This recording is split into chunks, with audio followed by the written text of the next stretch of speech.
Hi, everyone. My name is Sekia Royall. I am president of UNC Public Service Workers Union, UE Local 150. May was full of local city and state budget struggles and campaigns. The Republican state legislators are continuing their reckless course to eliminate more funding for public services our members provide. They have spent years slashing taxes on corporations and the wealthy. Last week, state senators called for moving the corporate income tax closer to extinction, potentially eliminating it completely in the next 5 years. They are seeking to eliminate funding for our schools, our mental health care, quality child care, small businesses, universities, transportation, and housing, while granting more sweeping tax breaks for corporations and the wealthiest among us, and instead of investing in the hardworking families in our communities. Our union's political action fight has been an important part of pushing back against these cuts. On May 19th, 17 of our leading union members from DHHS, municipal chapters, and the university system, representing the entire state, gathered in Raleigh at the North Carolina General Assembly for the Political Action Day. We met 19 state legislators that day to push our political demands, such as reversing the 2013 corporate tax cuts, using the $5 billion the state of North Carolina received in the American Rescue Plan money to rescue the state city workers with hazard pay premiums and retroactive pay and step pay plans, and no layoffs and furloughs. Let's see. We also discussed ending the ban on the public sector collective bargaining that as of May 1st, 2021, was just lifted for our local governments in our nearby Virginia, who amended their Jim Crow era law. Before and after our political action day, members have met over 50 state legislators directly to make our voices heard. We have found mostly all Democrats nod their heads and claim to be behind us without showing any concrete action to support our demands, whereas Republicans either totally ignore our meeting requests or want to limit our conversations and not want to talk about the tax revenue and corporate taxes, but act concerned when we talk about the severe understaffing in our DHHS facilities. However, Representative Raymond Smith and Larry Yarbrough have agreed to help move our language in this year's budget for DHHS appropriations. Central Regional Hospital workers and UE 150 members met with Representative Lamberth and Lamberth A. Blair Tuesday to May 25th. Lamberth is one of the powerful chairs, chair of the committee, chair of the Health Committee, and chair of the Appropriations Committee, and is reportedly open to DHHS appropriation proposals we have made. Another legislative issue noted is the recent action on Government Transparency Bill SB 355, which will release more state employees' personal records on disciplinary actions as public record. Outside meeting with state legislators this past month, our members also had 3 successful workplace actions. Workers at Central Regional Hospital in Butner had 2 separate workplace rallies demanding hazard pay and state staffing. These were the largest rallies that they have ever had at this facility, with workers participating from all 3 shifts in many departments. Our actions were covered by Spectrum News and the local Butner Creedmoor newspaper.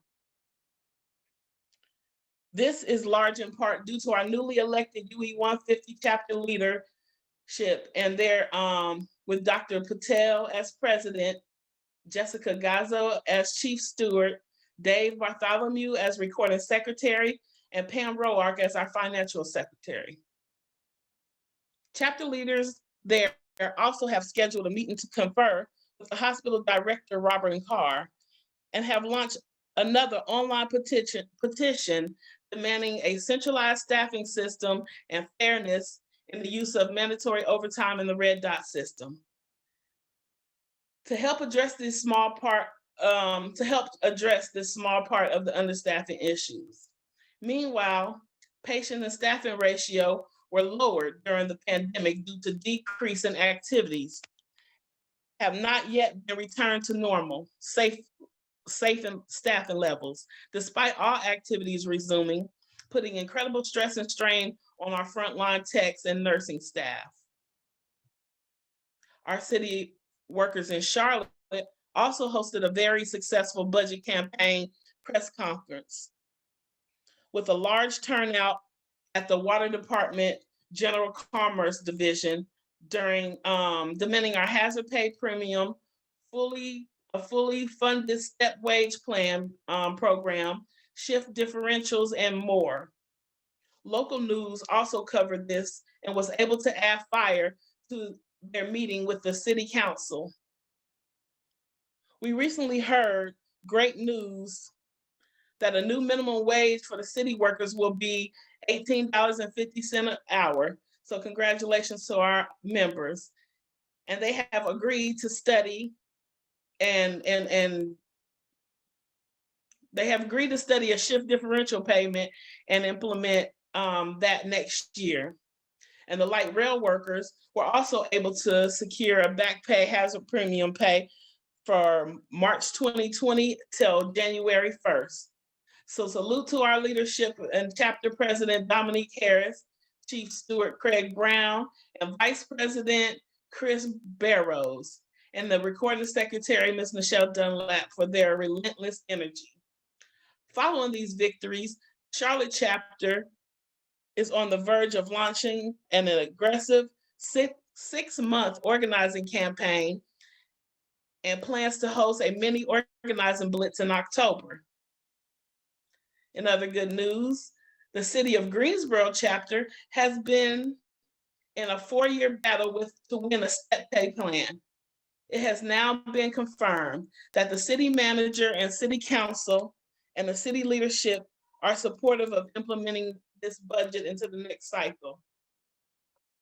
This would be a historic win for our chapter. However, the city human resource manager is trying to throw confusion in the mix by sending out deception employee surveys. So the struggle there continues, but the chapter leadership is hopeful.